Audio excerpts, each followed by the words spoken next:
2019-жылдын 1-январынан тарта жаңы мыйзам күчүнө кирди. Ага ылайык коомдук жайларда түкүргөндөргө 5500 сом айыппул салынат. Аталган айыппулду ким алат деген суроону шаардык милиция менен мэрияга жолдоп төмөнкүдөй жооп алдык.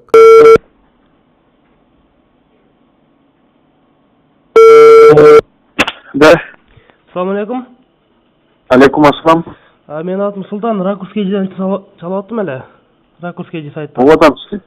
Бир эмени сурайын дедим, түкүргөндөр боюнча штрафты ким алат? Кандай чалабыз штрафты? Жана түкүргөндөргө 5,5 миң сомдон штраф салынып атпайбы? Жана жаңы мыйзам боюнчачы.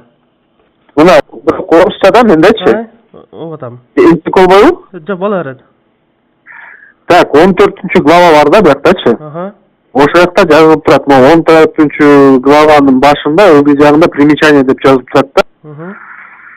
Так. Мына окуп атам сизге. Глава 14. Нарушение против порядка управления в сфере охраны благоустройства. Был ты аталашы да главаның күчі. Ылдый жагында примечание.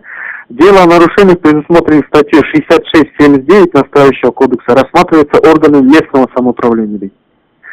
А түкүргөн боюнча бул 21-беренеде жазылып турат да. Аякта ты орусча просто выброс сжигания мусора в установленных местах. Это аталашы да. Биринчи эмеси пунктунда.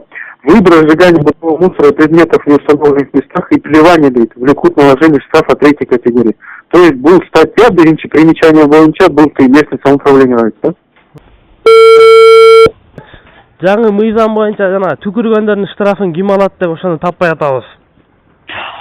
Султан, бул боюнча эртең маалымат берели, азыр тактап атабыз, бүгүн кечке тактап атабыз, ал нерсеничи?